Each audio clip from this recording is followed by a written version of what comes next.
Hey, what's up, guys? Welcome to your morning cup. I'm your host, Dubby Dubois. Today's April 15th, 2021. Um, Thursday morning. Yeah, it's Thursday morning. Definitely, because I watched Snowfall last night and it was crazy. You know, Franklin was tying up all types of ish. So was Reed, Mr. Reed Thompson.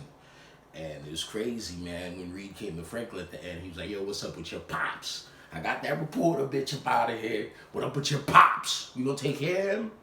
And if you guys don't know what I'm talking about, eventually you're gonna have to check out Snowfall. It's on Hulu, it's on FX, you know. Whatever. Now, this story today is about Mr. Barney Harris, uh, uh, Monroe, North Carolina high school teacher, high school coach, Spanish teacher, and well-liked man in the community, in the school, liked by parents, liked by children, kind of teacher that everybody wants to have his class. You know, that's the guy. You know, that he was the man. Barney Harris. Everyone talked about him, glowed about him. Well, Mr. Harris was shot and killed last week in a drug deal gone bad. Not even a drug deal, a robbery gone bad. I'm sorry, a drug robbery gone bad. The thing, it's funny. The story, I'm sure a lot of you might have peeped the headline or even peeped the story, and if not, here you are with it. Here we are with it. But when I saw the headline, it was like so much of the words there as high school coach shot and killed in a shootout with Mexican cartel, or whatever, stuff like that. But when I read it, the way they worded it, let's just put it this way, the way they worded it, I'm like, I just pictured Tom Berenger in The Substitute. You know what I'm saying? Yeah, I seen The Substitute, 96 shit. Tom Berenger down there in Miami, gunning it out with the Cuban coke dealers and the runners and all of that, and that's how I imagined it. Like he was protecting students. He's holding it down, teach.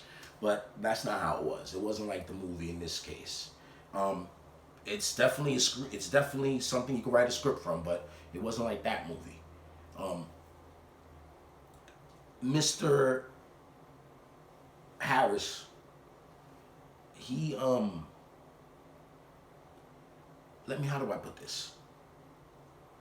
Shit just didn't go his way. Let's just go to the video. Alright? Let's do that.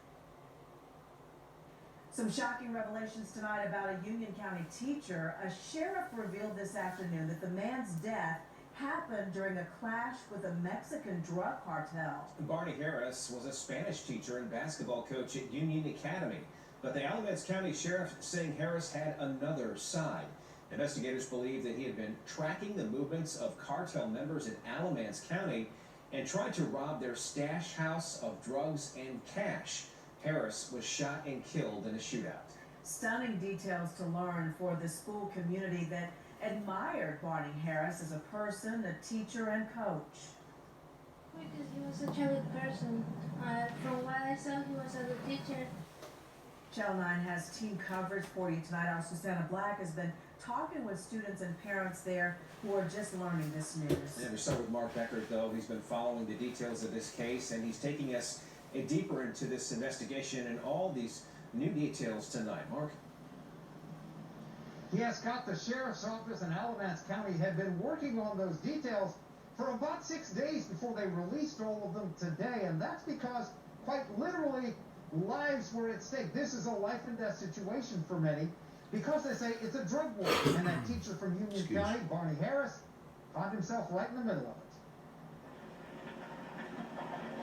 The sheriff told us that Harris and his brother-in-law drove up to this trailer park off I-85 last week, where they believed the Mexican drug cartel was stashing their drugs and cash. They allegedly tied up and killed an 18-year-old member of that cartel. But when other cartel members showed up and started shooting, Harris did not make it out alive. Mr. Harris, he had a bulletproof vest on, but it did not work with the type of ammunition that was used. He had gloves on, and they went there to do what was done, except they didn't think it was going to backfire on them. Deputies found dozens of bullet shells, both outside and inside that mobile home. They've since arrested Harris's brother-in-law and charged him with murder and armed robbery. But Sheriff Terry Johnson says he's worried that the gun battle that played out here in the darkness last week could lead to an all-out drug war, that the cartel could be coming for revenge, and that this time it could hit close to home. I'll tell you right now, the sheriff, I'm still worried about some retaliation. Because Mexican cartel, they don't forget. He not lying. They'll pay somebody back somewhere. So far, all right, Mr. Harris, he goes to this trailer park where there's supposed to be a stash house, right? Coke stash house, cartel shit. He had the drop on it. His brother-in-law might have put him on, and he was with that shit. And they go, and they find Mr. Alonso Lara there. They tie his little ass up, and I say little young boy. He's like 18, but he's he in the shit. And they tie him up. He's not giving it up. He's like, nope. Tell y'all niggas shit, and he doesn't. They ended up killing him. This is how I understand it so far. They end up killing him and keep looking for the shit. Meanwhile, Lara's peoples is coming. And he ends up in a shootout with them. When they say shootout, the thing that I'm trying to understand right now is like, they found the coach in the back in the house, right? The house that he was running up in. His brother-in-law, they didn't really mention how he was apprehended or where he was apprehended exactly, but you know, his brother-in-law getting shot and killed in there, so he couldn't have been right there. So did he run? Did he leave? And they're looking for the other kid, the other Lara kid, because Alonso Lara was killed. Juan Daniel Lara, they said they're looking for him, so they have reason to believe that he was there, so he probably had something to do with the body, with the murder of Harris.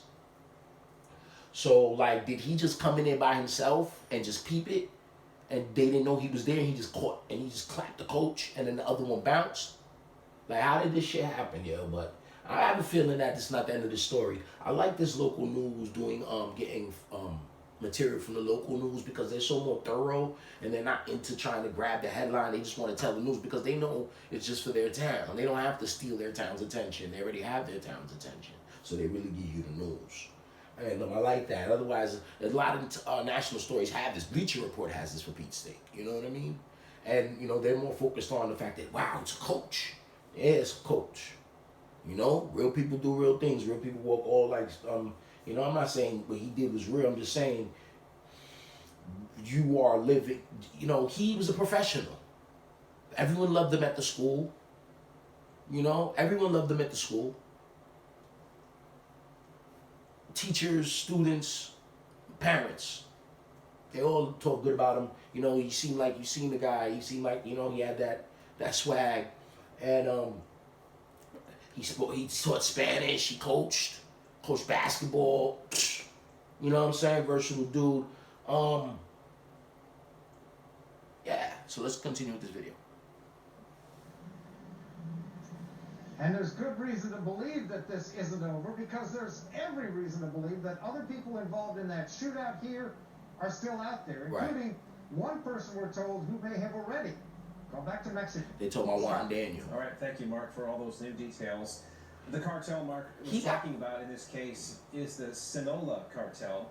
According to the DEA in its latest reports, it is the largest, most powerful drug operation in the Western Hemisphere, and was run by the notorious drug kingpin Joaquin Guzman, also known as El Chapo.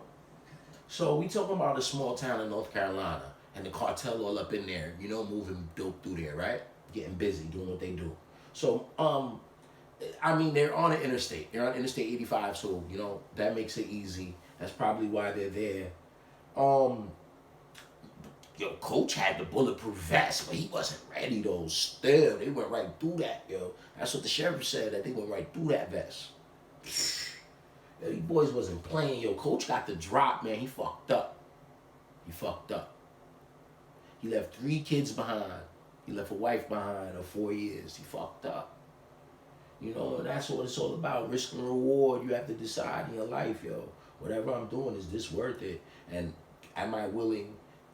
Is the consequences worth my actions? Especially because everything has consequences. Sometimes consequences are good. Consequences are not synonymously a bad word. It's not synonymous with negativity, you know. So anyway, what else we got here? A little commentary Man today. Barney Harris was around children every day as a teacher and coach at Union Academy. We're told he was well known and well respected. So this has really come as a shock to Look at the him. school community. Channel 9 He probably was sent just a down. black His cousin, his parents and brother-in-law's students like, yo, about how Barney's they like, are fuck it. taking this new I'm a development. rock. How much money in there? This Union Academy mom and student They make say they're $28,000 a year. stunned to hear how Coach Barney Harris was killed. Because he was such a good person. From what I saw, he was a good teacher. But the Alamance County Sheriff said that he was involved in a dangerous drug world and was killed in a shootout with a drug cartel after trying to steal money and drugs. She says she can't believe it and never knew him to be anything but fun and kind. My friend who always talked to him and he would make a joke and he was funny and everybody loved him. Everybody mentioned him every day. Everybody would say, I want to go to his classroom. I want to hang out with his classroom. Her mom said while she didn't know Harris personally, he was a mainstay at Union Academy.